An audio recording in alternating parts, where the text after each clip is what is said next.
Hello, welcome back. Now we are going to look at how to compute these Euclidean commute time distances using an iterative method. Okay, so hopefully if you use an iterative method, you don't actually have you will be faster than having to invert some huge matrix. And this is the part where sort of these materials are newer than what's on the literature, as far as I'm aware. And basically Ken thought of all of this, and so let us all praise him. So I should begin by reviewing what our little first passage time definition is, right? So you want to know, if I want to go to k starting at I on our Markov chain on this random graph, how would we do this, right? It's equal to, so you take your first step, and then the first step led you to j, right? Then you want to go from j to k using this recurrence relations, right? And if you can calculate this value, then the Euclidean commute time distance from k to I, this is equal to going from k, starting from I, and then now you're at k, you want a condition on k, you go to I again. Okay? Oh, that's a little typo. Righto. Okay, so if you want to calculate this thing iteratively, right? What can you do? So if you look at this equation over here, you ignore the one. It looks very vaguely similar to. One thing we can do first is to rewrite this in a notation that we are more familiar with. Maybe this motivates the what I'm about to say better, right? Pij from going from j to k. Okay. This looks awfully similar to a matrix multiplication step, right? If you have A is equal to B times C, well, okay. Usually people do C is equal to A times B, right? Whatever. C is equal to A times B. Then this implies that Cik is equal to sum over J of Ij times Bjk, right? So the J is on the inside. So what do we have? We have J on the inside, right? So this motivates the matrix form of an iterative method. M, which is a matrix now, right? On the m plus 1th iteration, you can write this as P, which is the probability transition matrix, times m on the nth iteration, and then you add up the 1 by doing you add a 1 everywhere on this matrix. Okay, and then remember we have to add on the constraint that the diagonal must be 0. So you can just do this, and so this is essentially the same, right? It's just the matrix form, and now we have a matrix multiplication.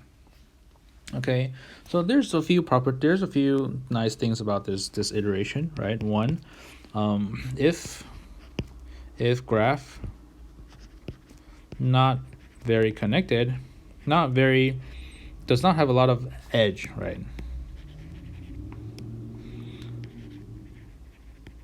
Doesn't have many edge,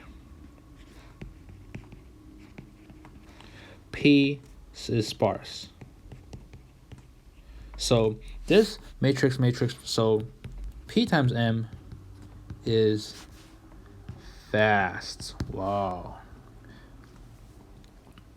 So the second thing, what do we have? We have the diagonal matrix. The diagonal entries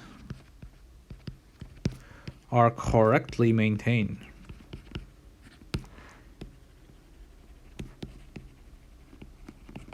And it is very cheap, right? You just go through the diagonal, set it all to 0. You don't have to really do anything. So these updates are cheap.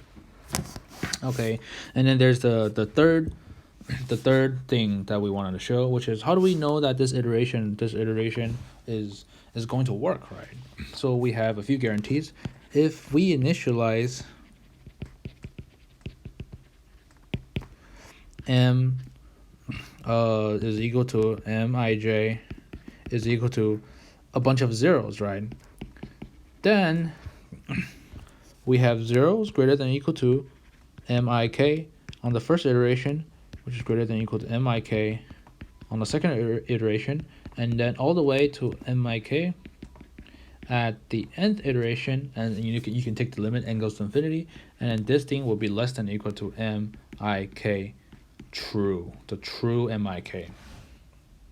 Okay, so it also has a few more theoretical guarantees, like, okay, how fast does it converge? It converges linearly, but I'm not going to prove that. Today we will try to prove this guy, okay, which is that the iteration that we came up with, which is inspired by a new notation, is monotonically increasing to the actual answer. Okay, so proof. How do I prove this?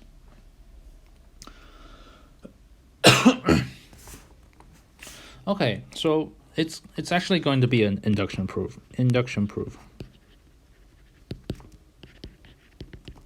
Okay, so for the base case, let us initialize everything to be 0, right? So m is equal to just a 0 of matrix n by n. Okay, now look at the first iteration. Okay, what is the first iteration at entry ik? So this is equal to 1 plus, according to our recurrent relation, right, ij times jk at the 0th iteration. And we want to prove, we want to know that this guy is greater than equal to the m0 iteration, which is 0, right? So we want to show that this thing is greater than or equal to 0. But this is obvious, right? Because this is 0. So anything times 0 is just 0. So this thing is equal to or greater than or equal to well, okay, let me write it this way. This whole thing is equal to 1 if I is equal to k, right? So if I is not equal to k, right? So if I'm off the diagonal and it's equal to 0 if I is equal to k. So this is if on the diagonal, and this is off diagonal. Okay, so that's good, right? It's this whole thing is greater than or equal to a 0, right? So if you move on to the second case, so let's just check one more to be sure. This is equal to 1 plus the sum of j pij mjk at the first iteration, right? And what is this guy? This guy is equal to 0 or 1, right? So anything on the off diagonal, it's going to be greater than or equal to 1 on the off diagonal, and that is greater than or equal to m of 1, right? Because m of 1 is equal to 1. So the base case checks off. And let's move on to this part of the paper. Now we want to do the induction stuff. Okay, so assume mik m minus 1 is greater than or equal to mik m minus 2. Okay, we want to show mik at the nth iteration is greater than or equal to mik at the n minus 1 iteration. Okay, so mik on the nth iteration is equal to, what is that equal to? Just, you write out the sum again, pij mjk at the nth minus 1th iteration. So we use the hypothesis now, induction hypothesis, 1 plus the sum of pij times mjk at the n minus 2th iteration, right? This is just induction hypothesis, ih, and this is exactly equal to mik at the n minus 1 iteration. Ik, well, that's an ugly k, whatever. So this is what essentially what we want, right? So this is part 1, right? Now how about upper bound?